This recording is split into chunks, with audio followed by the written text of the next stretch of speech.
My Uncle Lou was a pious man.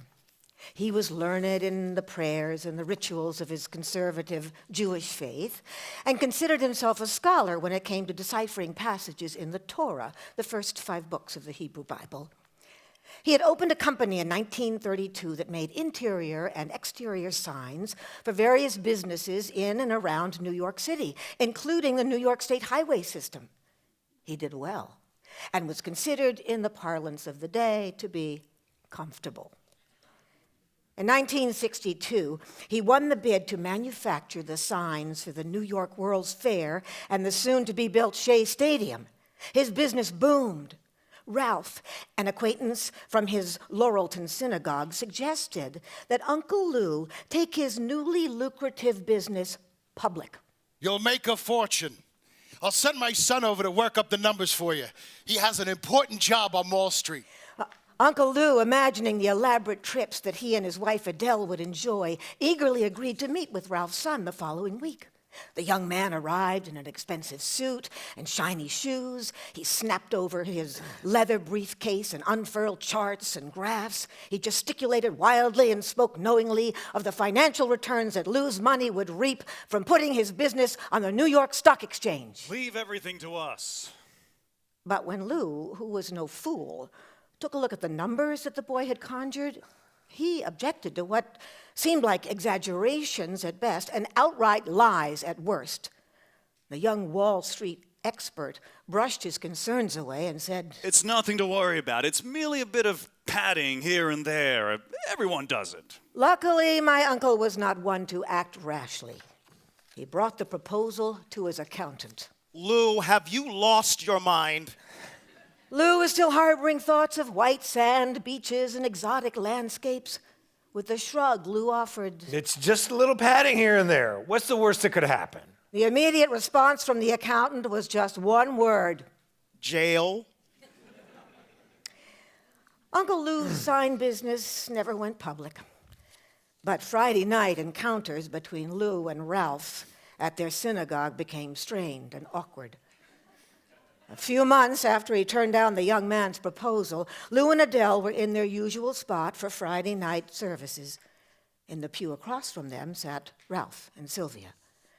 They did not exchange greetings, nor wish each other a good Shabbos, the traditional greeting to usher in the Sabbath.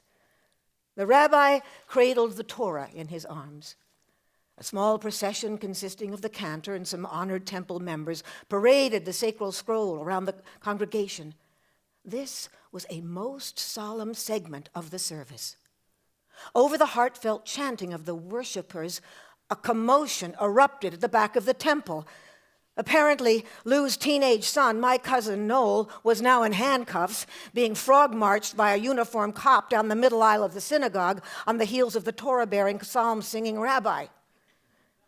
Having possibly been inspired by the hit song Little GTO by Ronnie and the Daytonas, he had decided to borrow a car to go joyriding with like-minded miscreants and had been caught speeding down Francis Lewis Boulevard, Dion's the Wanderer screaming from the car's radio. Lou and Adele were mortified and furious at their son, whose delinquent behavior had once again caused them shame and worry. They had just learned that Noel, who adored horses, had for much of the previous sophomore year of high school paid the school bus driver to drop him at the stables and pick him up at the end of school day. Military school was in his future. The arresting officer, whom they knew from their son's previous clashes with the local authorities, told them to get their coats and meet their son at the police station. All eyes bore into my aunt and uncle. The rabbi was frozen in mid-prayer. As they stood to return the prayer books to the shelf in front of him, they turned to sidestep out of the pew. Lou's eyes met Ralph's, and using the Yiddish word for shame, he hissed, It's a shanda that you raised a son like that. His antics have interrupted our service. Uncle Lou and Aunt Adele left the synagogue in disgrace. My Uncle Lou was a pious man. It was not in his nature to gloat or take malicious pleasure in the misfortune of others. However, had he lived long enough to learn about how Ralph Madoff had raised his son, Bernie,